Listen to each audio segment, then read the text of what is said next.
Hey guys, welcome back to another episode of the Cake Diaries. So we are going to be talking about business plans today. This is something that people either have or they don't. It can be as informal as you want it to be, or it can be as planned out as you want it to be. But we're going to be talking about things that you basically need to consider before you start a business. I would say that if you're not considering these things, then you want to start, because it's things that will be fundamental in growing your business and also knowing where you want it to go. Because if you don't know where you want something to go, it's like anything in life. If you can't make a decision on something, then how is it going to progress? How are you going to move on with something? How is it going to develop? So a business plan is very important for that reason, because every decision you make when you're starting a business and when you're wanting to grow and making these decisions as to what products you sell, what services you're doing, who you sell it to, all of these things are so key, because if you don't know the answers to them, then how is your business going to grow? How are you going to sell to anyone if you don't know who you're selling to? How are you going to sell any products if you don't know what products you're selling? So there's so many things that come into it, but I've broken it down into the key things that I thought about before I started my business. I have a background in accountancy, so I am very organised, mostly in my work life. I'm quite organised in my personal life, but not as much as my business. And I like to know what I'm doing. I like to have a plan. I like to have an idea of where things are going. And this is why I wanted a business plan. And I spoke about this on my YouTube about 6 months ago when I started doing all my baking videos. And a lot of people found it very helpful. So that's why I thought, well, why not bring it to the podcast as well? I felt like, considering you talked about starting businesses and how I started mine and taking the leap to start a business, I thought a business plan is probably the next thing that people need to consider. So we're going to get right into it. If you haven't already, if you're listening to this on Spotify, then please follow the podcast. And if you're listening on YouTube, then make sure to subscribe to my channel, like the video, and comment how you think this went and any thoughts on the podcast in general, because I love to hear feedback. So the first thing is, what is a business plan? So it is a breakdown of basically goals, kind of steps to where you want the business to go. So it can be anything from goals, who you're selling to, your products. I consider it to be a brainstorm. People might have them a lot more formal than this, but I quite like having a mind map and then having lots of different arrows coming off about the business, answering various different questions. So the first one is, what is your business? What industry is it? This is a very universal business plan. It's not just for catering businesses and cakes and bakers and all of that. It's for any business, because you need to consider these things whatever business you're starting. So what is your business? Because if you don't know what industry you belong in, how can you advertise? How can you target your customer base if you don't know who you're meant to be targeting? So you need to know what industry you're in, because as soon as you know your industry, you can then look up your competitors. You can look up inspiration of like where you might want to be. So I look up bakers that I think, you know what, in 5 years, I would love to be like her. And that is my kind of end goal. I think to myself, if I'm at where she's at, then I'll be proud of myself. And you can't do that if you don't know what industry you're in or where you're aiming to be. So the first thing is, what is your industry? The second is, what is your business? Because like, what are your services? What are your products? You need to know, you need to have a niche of some sort, because if you're too broad, then a lot of the time it means that you get left behind, because people like niches. It's like with YouTube. On YouTube, people like a niche. If you don't have a niche, people find it difficult to follow you. It works the same with people, businesses, and say like YouTubers. If you don't have that niche, then people never know what to expect, which can be nice, but within reason, I find. So it's nice to not know what to expect if they're thinking, you know, what cake design will you come out with next, or what clothing item will you come out with next, if you're in the fashion business. But when you're jumping from thing to thing, sometimes people find that hard to follow, especially like YouTube is a very good example. When people, if I was to do baking videos, but then I was to do, I don't know, reviews on random things that aren't related to baking, people would be like, well, I'm here for the baking stuff. I don't want to see the other stuff. So a lot of the time people like a niche. So if you can decide what area you fit in as a business, whether it's fashion, whether it's baking, whether it's technology, or I don't know, influencers, like literally whatever industry you're in, just try and find one where you fit into best and then target that audience, and then that will help you advertise in the future. The next thing is, when can you start? So you need to have a plan of a timeline of your business. It doesn't have to be exact. You don't have to stick to it. It can just be a rough guide. Like I had one for my first year of where I wanted to be within my first year. I had a goal of how many cakes I wanted to do a month, how many postal orders, all of that. And it was pretty non-ambitious, if I'm honest, which was deliberate because I'm one of those people where I like to aim high, but not too high, because if you aim too high, you can be disappointed. And if you can deal with that, that's perfectly fine. But I don't like the feeling of being disappointed. So I try and go for a mid-range goal, which is achievable, but it's not too high for my current kind of skill set. So yeah, you want to know when you can start, because if you don't know when you can start trading as a business, whatever business you're in, then how are you going to have deadlines of promotions and launch dates? So you need to have an idea of when you want to start the business, because then you can start doing promos so that people can begin to find out about your business.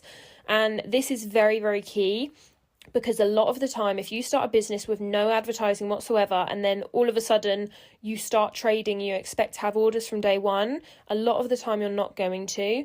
Whereas if you do a promo and then a launch, it means that when you're promoting your products or services, whatever you're selling, then people will be like, oh, I want to know more about this. But because they're not on sale yet, or they might be pre-orders, people can't get hold of it yet. So then you're creating that like temptation.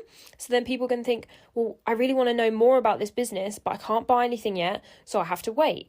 And then it builds up that momentum, and people get excited for something because they can't have it yet. It's not like they can just buy it. So you're building up that momentum, and that's what a promo is. You post lots of photos of your products, you post about information about it, pricing, all this information, and then people are getting excited for it. And then when it does launch, you've already got that customer base. Whereas if you launch and you haven't told anyone about your products, then a lot of the time there's going to be no one there to buy them. You need to create that customer base. So that is very, very important. The next one you want to know, and this is so important to me, it might not be important to you, but I personally think it's very important when you're running a business. It's to know why you're doing this business. Like, sit down for a second and think about it, because at least be honest with yourself. Like, if you are doing it because you're not even passionate about it, you just think it's a good money maker, that is perfectly fine. There is nothing wrong with that. And I think good on you for being able to admit it, because a lot of people can't. But there's a lot of people that are in things for the money, whether it's a sort of socially considered normal job, which is very well paid, then they probably are doing it for the money. But if it's something that might not be as well paid, and they can admit, yes, I'm doing it because I love it, not because of the money, that's also fine. But I think it's so important to have passion for your job, whether it is driven by money, or whether it's driven by the actual work you do, or whether it's the impact you have on society. Whatever it is that makes you want to do your job or business, I feel like you need to know why you're doing it. Because a lot of the time, when you forget why you're doing something, that's usually when you should either leave or you're starting to slack. I find that whenever I don't have a reason for staying somewhere, that's usually because I'm getting lazy and I'm thinking, you know what, I'm staying because I can't be bothered to try something else, and it pays my wages, and that's it. I might not be enjoying it. I don't know why I'm still doing it, but I'm here anyway. And I don't like that feeling. I like being passionate for my job. It creates motivation, and this is the same with money. Like I say, it can be passion for the money side, it can be passion for the actual work you're doing. Either way, whatever that passion is, it's going to drive you to carry on working, to push, to do bigger and better things, to be ambitious, to come up with new ideas, to do your 9 to 5 and not slack off and, want to have days off all the time from your business and not put in the work, basically. So whatever it is that drives you, you need to have that passion, because if you don't enjoy something, especially when it's your own business, because you're even more so relying on yourself at that point, you haven't got a manager that's going to force you to go into work, then you need to have something that's going to drive you. And I think knowing why you're doing it is so important, because then you know why you're going to employ people in the future. Like if you have employees and you don't even know why you're starting the business, then how are they going to be able to be passionate about their work as an employee? So I think it's very, very important to know why you're doing something. The next one is the goals. You need to set yourself goals. Like I spoke about, I set myself goals for the first year. I've now set myself some very loose goals for the next few years. I've said that by the time I'm 25, and I'm turning 22 this year, I said that by the time I was 25, I would like to, one, have my own place. This is because I signed up for tax this year, so it's my first year. And for those of you that don't know, when you're self-employed, you have to have 3 years of books. And because I'm still very young, I basically said to my parents that I'm going to live at home until I'm 25, or until I can move out, and then I'm going to get a mortgage because I don't want to rent. So, and also it's very difficult with renting and running a business from home. So I said that by the time I'm 25, I'd like to have my own place, which I plan to have a home bakery in the house. I will convert one of the rooms, and then I'll have the main kitchen as separate, because it is nice to have a separate room to bake in and a separate room to have your normal kitchen life. I know that from running it in my parents' house. But yeah, that's my goal. Is I haven't set crazy amounts of goals. I've just said to be doing more than I'm doing now in terms of work. I would like to just be busier, which is, you can always be busier, I think, whether you're employing more people so that you can maintain that busyness.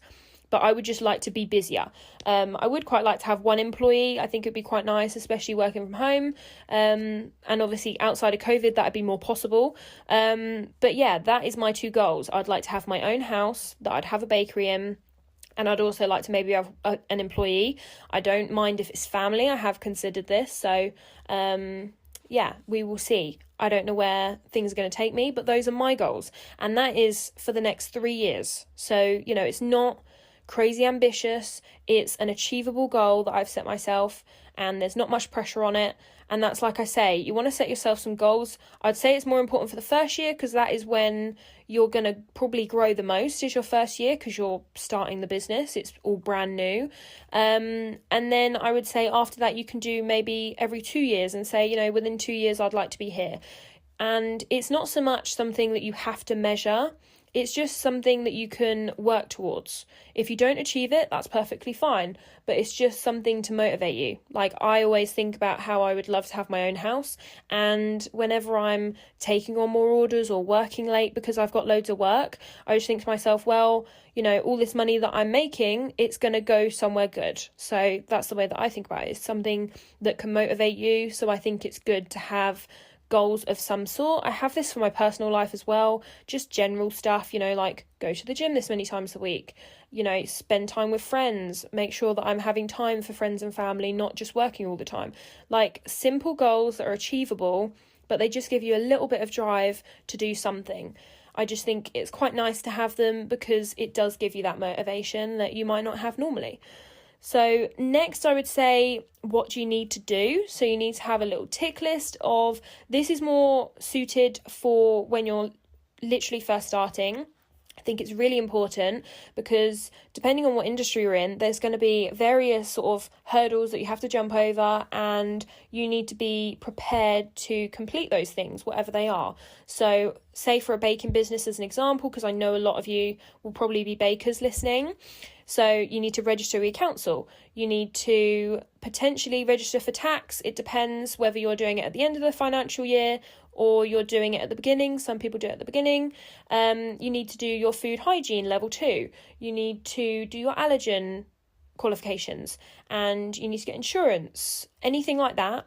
And you need to do a little tick list and say, right, this is what I need to do before I start the business. This is what I need to do in the first 6 months. There might be things that don't need to be done before you start trading, and then there might be other things where you can do them a few months later, or as and when you get the money to do them, depending on what they are. Whether it's buying stock, then you might say, right, I can do this over the first 3 months, build up a gradual stock, because a lot of the time things like stock, you're not going to start with 1,000 items, you're going to start with 10, and then when you sell those 10, you'll buy 20, and then when you sell those, then you might buy 100. So a lot of the time with these things, they build up. You don't have to have it all from the beginning.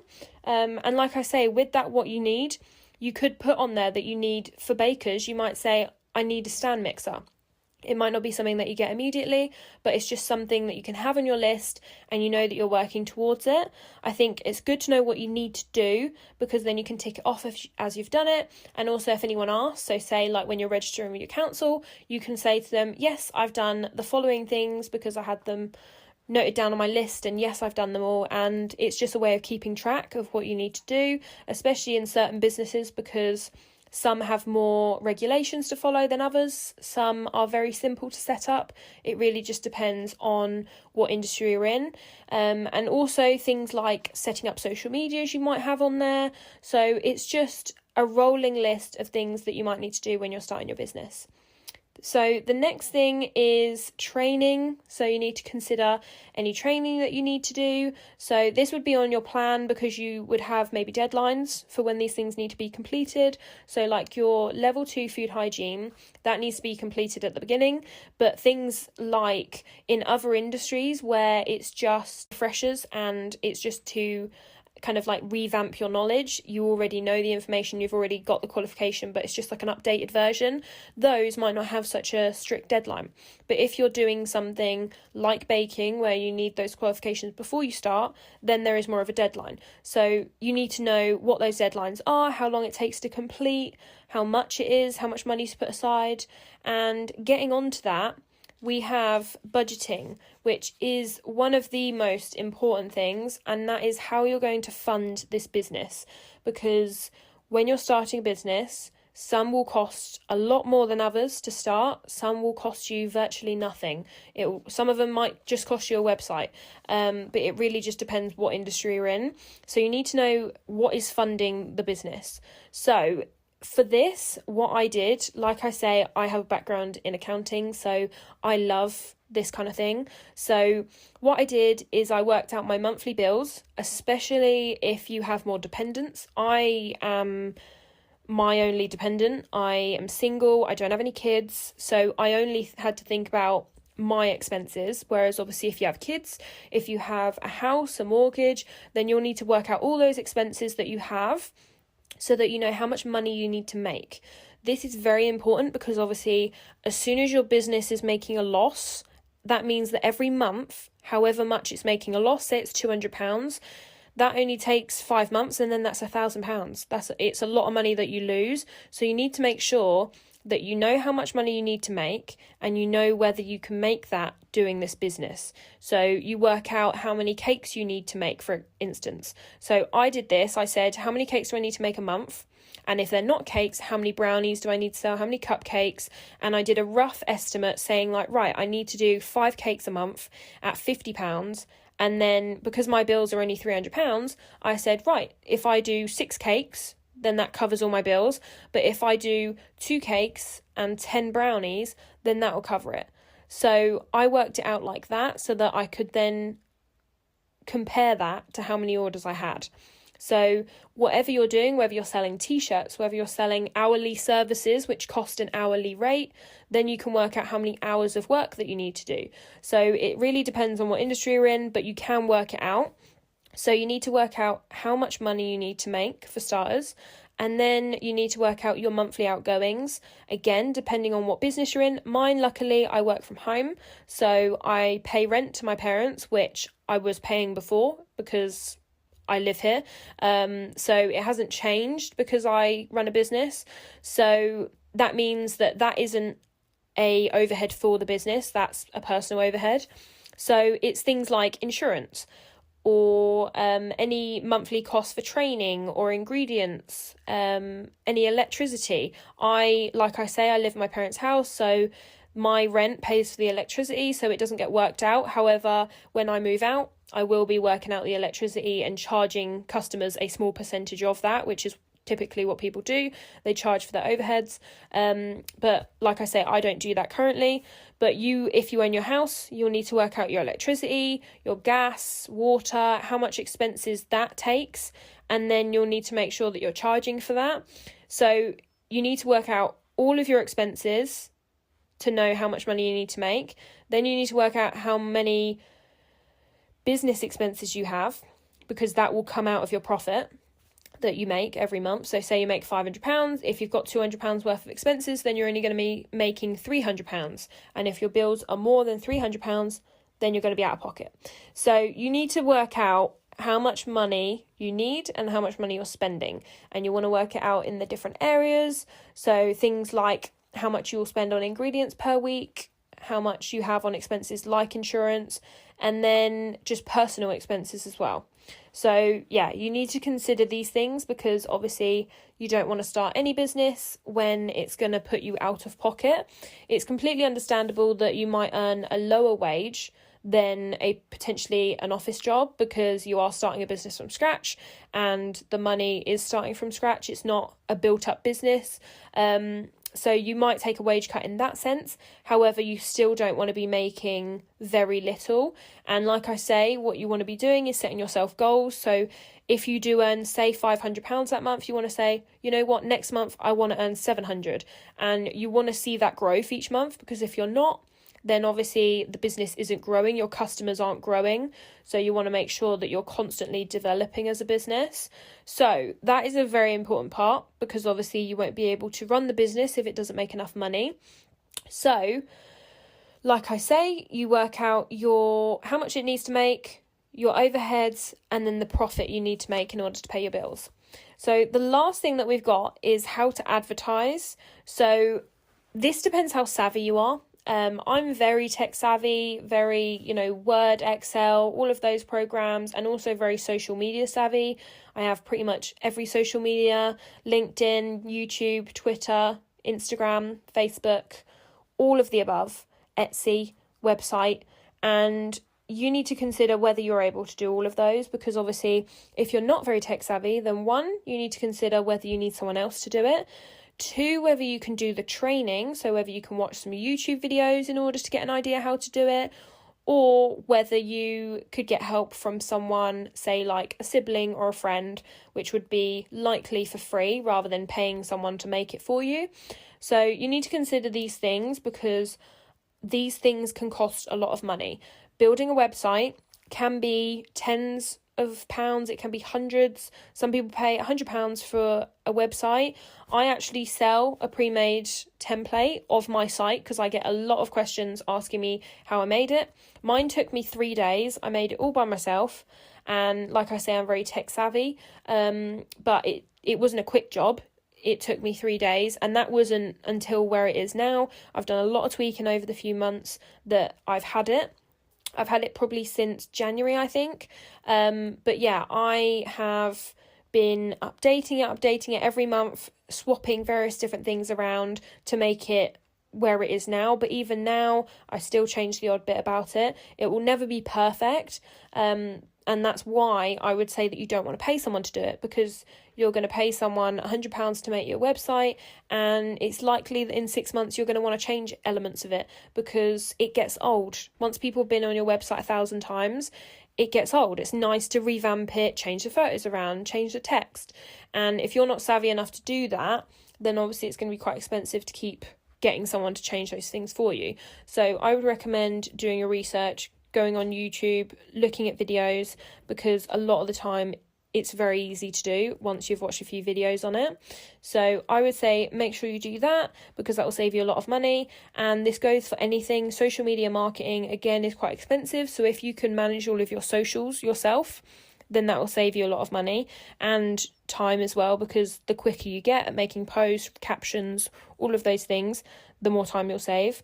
So you need to have a plan for that, because you can say, right, I'm going to be advertising on Facebook because I like Facebook, I know how to use it, or I'm going to be posting on Instagram because, like I say, I know how to use it, I like the algorithm and how it works. But I would say you want to have as many platforms as possible, because the more you have, the more your name gets out there. I have TikTok, Instagram, Facebook, YouTube, and a website, and Etsy. So I have 6. And obviously the more you have, like I say, the more people can find you, the more different audiences you'll find, because they're all for different things. Some are for videos, some are for normal posts, which is just words, some are for photos only. YouTube is more educational videos, so it just depends on what you're posting on each. But they're all very important in order to attract customers. So you want to have some kind of plan for that, because like I say, if you can't manage them yourself, then you need to know whether you're going to be posting on them, whether you're not going to bother. So that will help you know where you're meant to be advertising, who you're targeting, and also certain apps are more based on certain age groups. I find that Instagram is a younger crowd. When I look at all my analytics, I get a younger age range on my Instagram than I do on my Facebook. Sometimes Facebook is a bit mixed, but it can usually be more middle-aged. So that, again, you might restrict your customer base if you just focus on one, because if your age range is completely different on two different socials, then you might miss a certain age range when you're advertising, and then you'll lose those customers. So you definitely want to be knowing where you're advertising, knowing how to do it, do some research, learn how to do various different things, because it will help you in the long run. And then obviously advertise as many places as possible, because it'll get your business out even more. But yeah, knowing how you're going to advertise and also where is very, very important, because that is what gets your name about. And although word of mouth is very good and it works both ways, because a bad review can really ruin you, but a good review can really make you. But social media is very important, especially when, like at the moment, when people are stuck at home, there is not as much word of mouth at the moment, because friends aren't meeting up and telling each other about businesses or things that they've purchased. They're looking online, and that's how they're finding people. So I would recommend so much to get on social media. Even if you're not very savvy, feel free to message me, because like I say, I'm very savvy on it, so I can give you any tips if you need any. But yeah, I would say at least try and post on social media, even if you don't really know what you're doing, even if you're just posting photos of your work and your products that you sell, and you're giving a rough description as the caption.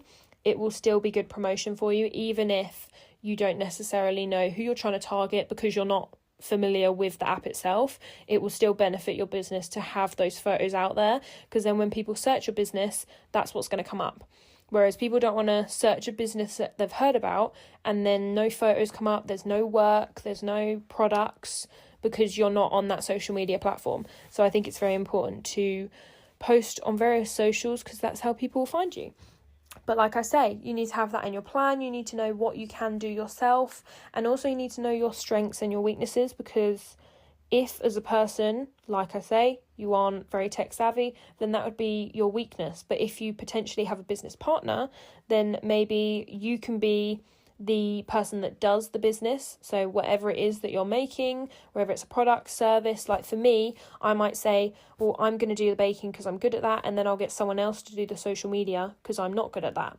So you can have a partnership where the other person does the things that you're a weakness in, and then you do the things that they're a weakness in. So you can work it out like that. And I've seen so many people, especially like bakers, where they are in a partnership with someone and one person does the decorating and one person does the baking, because one is good at one thing and one is good at the other.